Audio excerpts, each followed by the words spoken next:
It is a gray morning in an English village, sometime in the middle of the 13th century.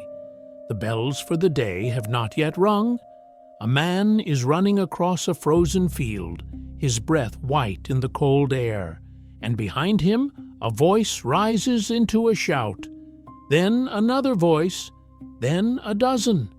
Within moments, the whole village is awake and moving, doors flung open, men grabbing whatever they can hold, because the law here does not wait for a sheriff or a soldier. In this world, when someone breaks the law, the entire village becomes the law.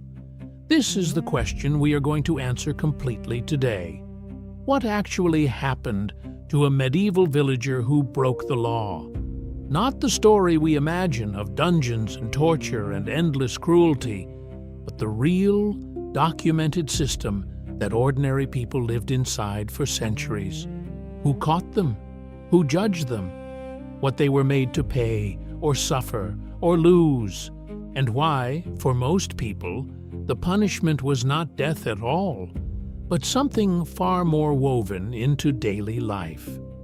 Before we walk into that world, if you are the kind of person who wants to understand how life truly worked for ordinary people across history, consider subscribing to Every Life Explained. This channel exists to bring these forgotten realities back to life, one honest question at a time. And your subscription is what keeps that work going. Now, let us begin where the medieval villager began, not with a court and not with a king, but with the neighbors. To understand what happened to a lawbreaker, you first have to understand a strange and powerful idea that shaped village life in England and much of medieval Europe. Ordinary people were not simply subjects waiting to be policed by others. They were responsible for policing each other. There was no organized police force in the modern sense. There were no patrols walking the roads, no detectives, no uniformed officers arriving at a door. Instead, the burden of catching a wrongdoer fell on the community itself, and this responsibility was built into the law with remarkable precision. In England, this system had a name that survives in the records. It was called frankpledge, and it worked through smaller groups often known as tithings. Historians generally describe a tithing as a group of around 10 households, or 10 adult men, bound together in a kind of collective guarantee. Every free male above the age of 12 was expected to belong to one, and the arrangement was simple if unforgiving. If any member of your tithing committed an offense and then fled, the rest of the group was answerable for it. They were expected to produce the wrongdoer before the court. If they could not, they might be fined together for the failure. Think about what that meant for daily life. The man living beside you was not only your neighbor, he was, in the eyes of the law, partly your responsibility. His honesty was tied to your purse. This bound villages together in a web of mutual watchfulness that is difficult for us to imagine now. People knew each other's business because knowing it was, in a real sense, their legal duty. And when a crime happened in plain view, the community was expected to act at once, through a mechanism recorded again and again in the sources. It was called the hue and cry. When a theft, an assault, or another serious offense was witnessed, the person who saw it was required to raise a loud outcry, and everyone within earshot was legally obligated to drop what they were doing and join the pursuit. Men were expected to chase the offender across fields and lanes, to shout, to carry weapons or tools, to run the wrongdoer down. To hear the hue and cry and ignore it was itself an offense. You could be brought before the court simply for failing to help. So, the running man in the frozen field is not fleeing an abstract system. He is fleeing his own neighbors, the people he drinks with, works beside, and worships with. In this world, Breaking the law meant breaking with the very community that surrounded you every hour of your life. Now imagine you are that ordinary villager, not a lord, not a knight, not a merchant, but a common person tied to the land, working a strip of field, owing labor and rent to the lord of the manor. Your world is small, often only a few miles wide. You may never travel beyond the nearest market town. Your name appears in no chronicle, and yet, if you break a rule, your life can be documented with surprising detail, because the manor kept records, and many of those records still survive today. This is one of the extraordinary things about medieval village justice. We do not have to guess about most of it. In England, manor courts produced written rolls year after year, listing offenses, offenders, and the sums they were made to pay. These court rolls are one of the richest sources historians have for ordinary medieval life, precisely because so much of that life passed through the court. And what they reveal is that most law-breaking was not dramatic at all. It was ordinary, constant, and deeply human. Let us be clear about what kinds of law a villager might break, because there was not one law, but several layers of it, each with its own court and its own consequences. At the lowest and most common level were the everyday offenses handled by the manor court, sometimes called the court baron or the court leet, depending on the matter and the place. These courts dealt with the friction of daily life, trespass and straying animals, debts unpaid, boundaries crossed, land held improperly, failing to perform the labor you owed the lord, petty quarrels and minor blows exchanged in anger, selling ale or bread that broke the rules on price and quality. These were the crimes of ordinary people living close together, and they filled the rolls week after week. Above this sat the more serious matters, the ones the law called felonies: theft above a certain value, serious violence, robbery on the roads, killing. These were beyond the manor court's power to judge, and they belonged to the royal justice of the crown, heard by traveling judges who moved from region to region on circuit. A villager accused of a felony faced a very different fate from one who had simply let his pigs wander into a neighbor's field. This higher justice did not sit permanently in the village. Instead, it came to the region in the form of traveling judges sent out from the crown to hear serious cases across the countryside. Over the medieval centuries, this took several forms, including the general circuit known as the Eyre, and, later, sessions dedicated to clearing the jails of those held awaiting trial, a process often called jail delivery. For an accused villager, this meant that serious justice arrived on a schedule set far away.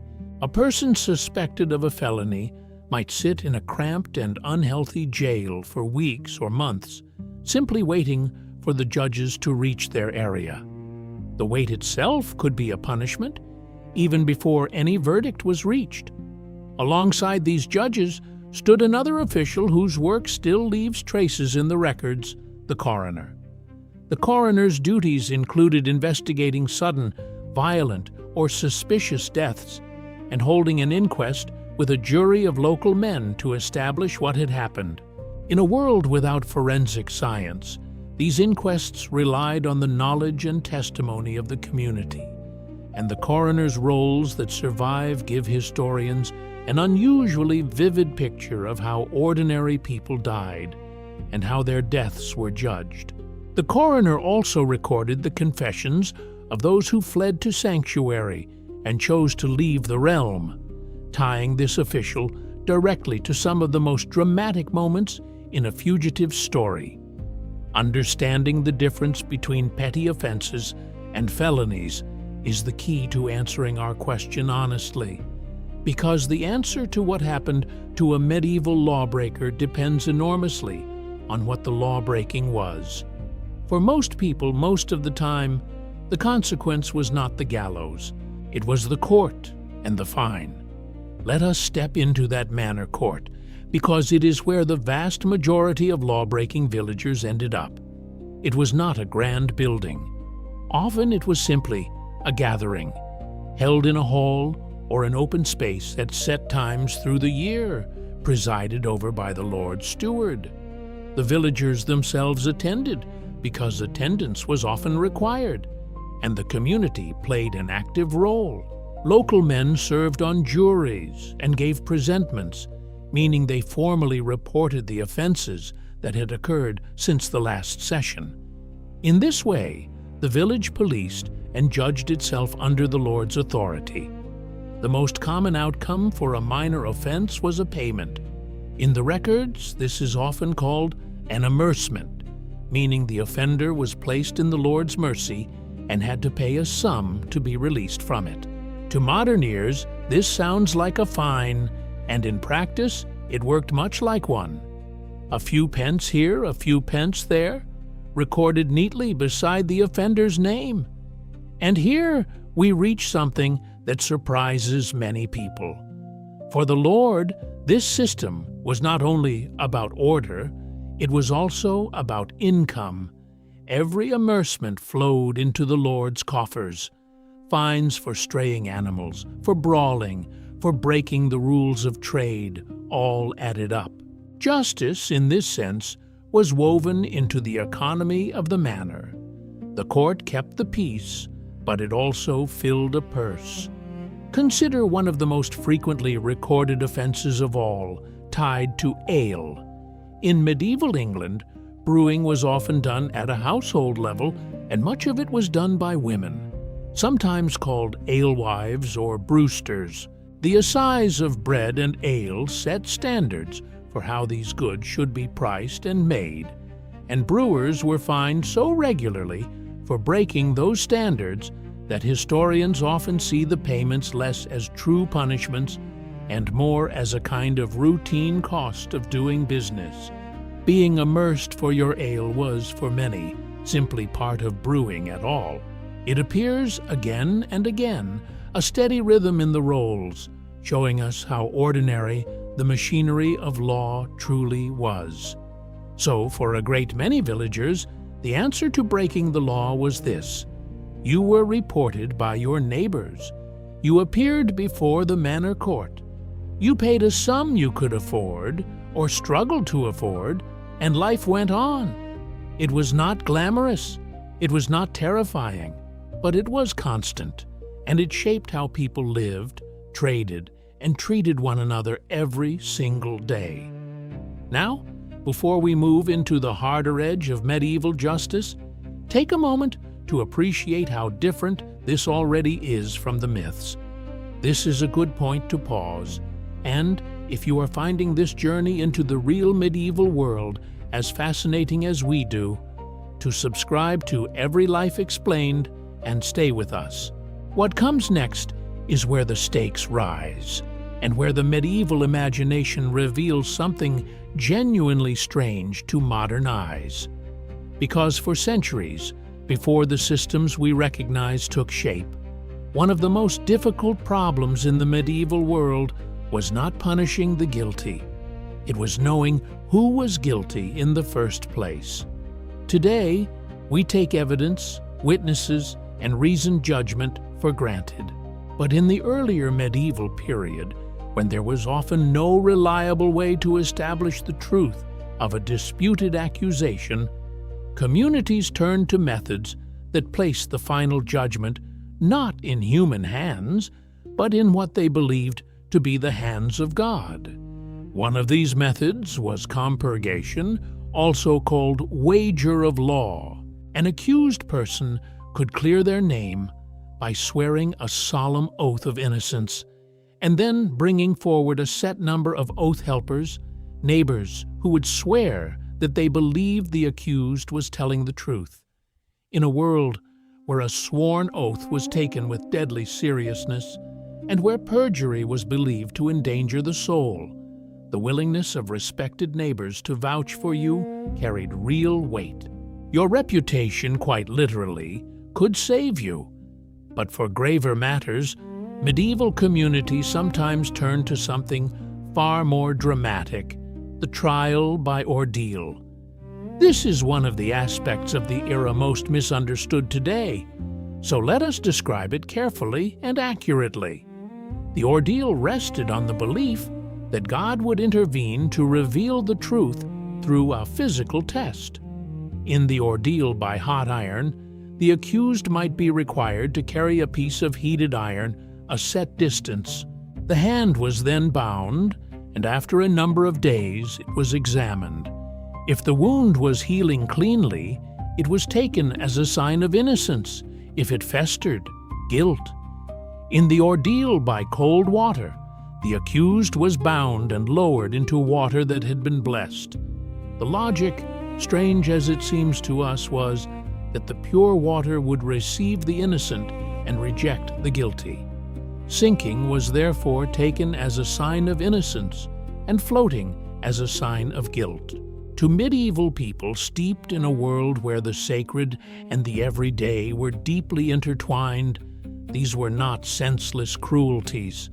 They were sincere attempts to reach a truth that human judgment alone could not reach. And then, in a single moment of history, this world began to change.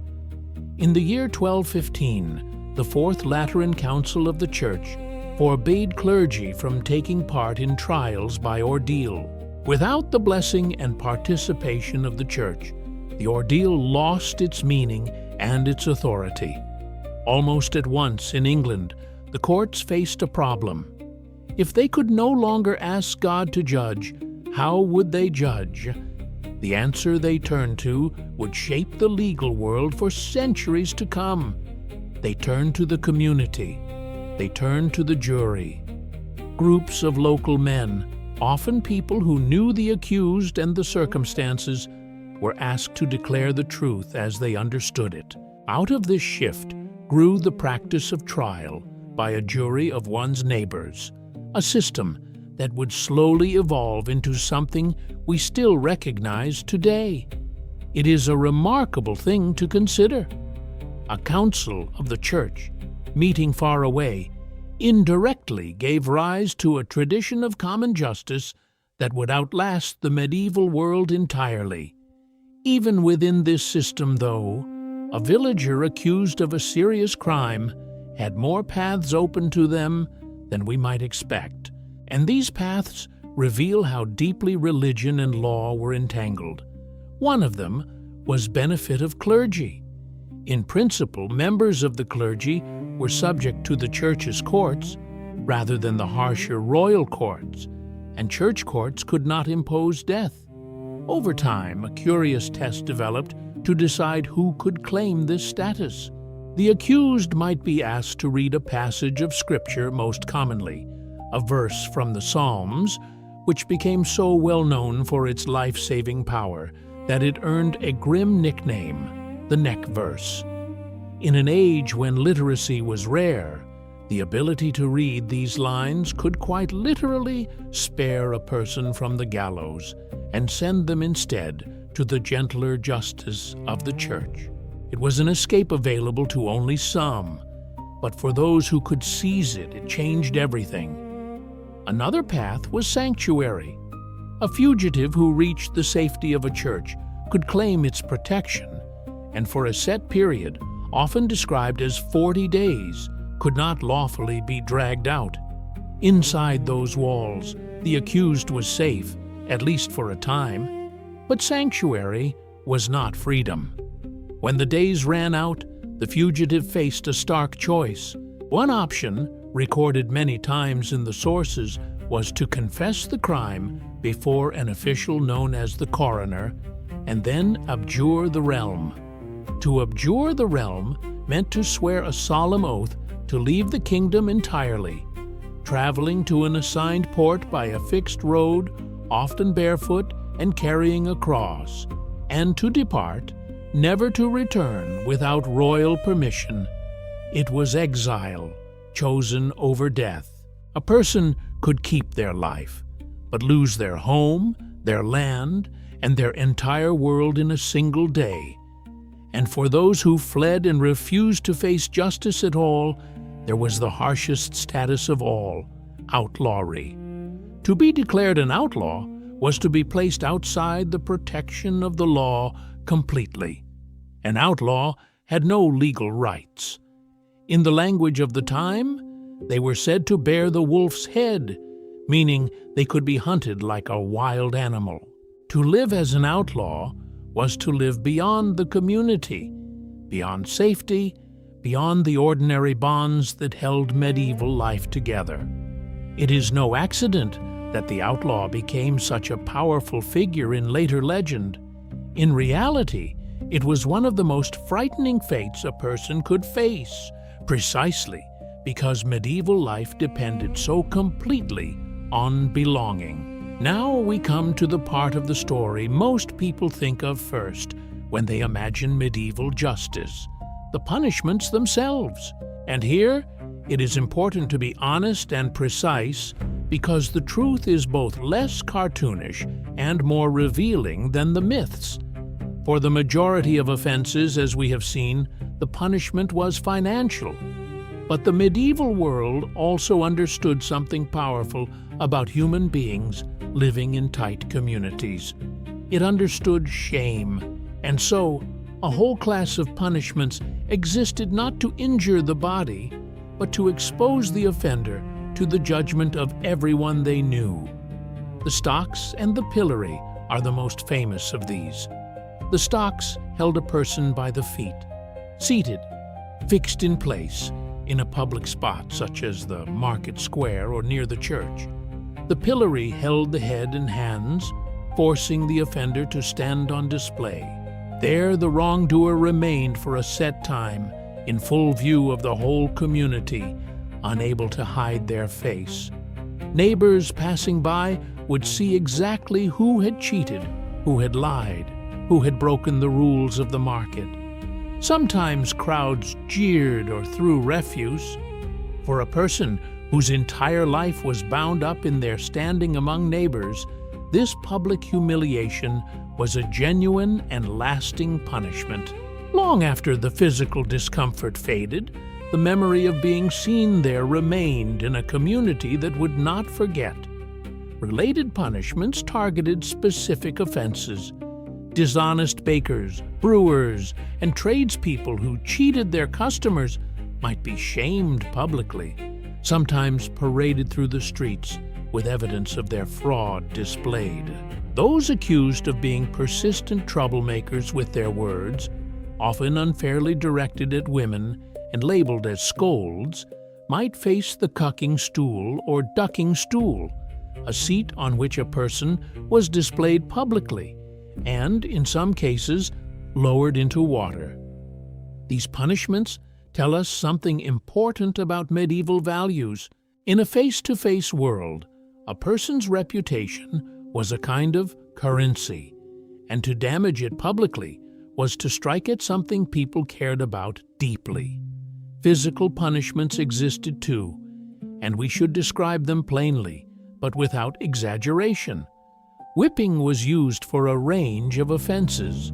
In earlier medieval law, particularly in the Anglo-Saxon and early Norman periods, some legal codes prescribed severe bodily punishments and mutilation for certain crimes, and historians note that these penalties were sometimes intended as a substitute for death, allowing the offender to live while bearing a permanent mark of their crime.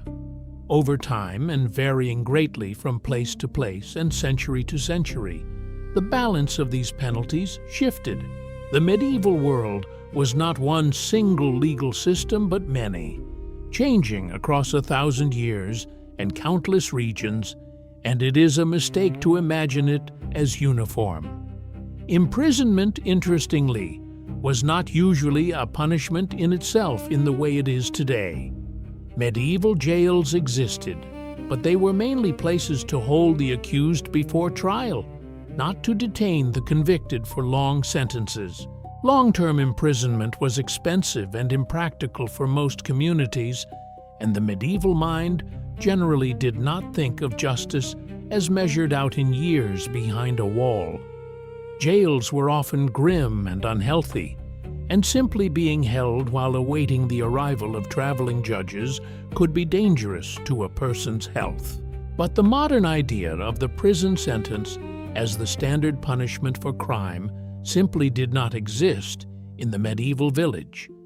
And then there was the gravest penalty reserved for the gravest crimes. For serious felonies, the punishment could be death, and the common method was hanging. The gallows stood as a visible landmark in many regions, often outside a town, a permanent reminder of the ultimate power of the law. A villager convicted of a serious theft, a killing, or robbery on the roads could face this end. Here, a small but revealing detail from later medieval English law helps us understand how the system drew its lines. The law distinguished between petty theft and grand theft based on the value of what was stolen, with a threshold often set at 12 pence. Theft of goods worth 12 pence or more could be treated as a felony carrying the possibility of death, while theft below that value was treated as a lesser crime. To modern eyes, the idea that the difference between a minor punishment and the gallows could rest on the value of a stolen item is deeply sobering, but it reflects a world in which property, scarcity, and survival were bound together in ways that made theft a threat to the fragile stability of the whole community. It is worth pausing on that word, community, because it runs through everything we have described. The medieval villager did not experience law as a distant force. They experienced it as the constant presence of the people around them. Their neighbors reported them. Their neighbors judged them. Their neighbors guaranteed their good behavior, shamed them when they failed, and pursued them when they fled. Law was not somewhere else. It was in the market square, the manor hall, the church, and the field. We are nearing the end of this journey through the real world of medieval justice, and if it has changed the way you picture the past, that is exactly what this channel is here to do. If you have not yet done so, subscribe to Every Life Explained, because there are countless more forgotten realities like this one waiting to be uncovered, and we want you here when we reach them. So let us ask the deeper question. What did all of this mean for the people who lived under it? What did it cost them, and what did it leave behind? For most villagers, the greatest cost of the law was not the whip or the gallows. It was the constant weight of visibility. To live in a medieval village was to live under the eyes of everyone you knew, in a system where privacy in the modern sense barely existed. Your conduct was public. Your failures were recorded. Your standing among neighbors could be lifted or ruined by a single accusation. For people whose survival depended on cooperation, on shared fields, shared labor, and mutual trust, the threat of losing that standing was a powerful force shaping behavior every day. There were real hardships beneath the system, too. The poor often fared worse than the powerful. A fine that meant little to a wealthy man could be a genuine burden to a struggling family. Those without oath helpers, without literacy to claim benefit of clergy, without friends to vouch for them, had fewer paths to safety. Justice was not blind in the way we hope it might be. It bent, as it so often has throughout history, toward those with resources and connections, and yet, within its limits, the system did provide a framework of order that allowed communities to function, to trade, and to resolve their conflicts without dissolving into endless private feuds. The medieval approach to law also left a lasting mark on the world that followed.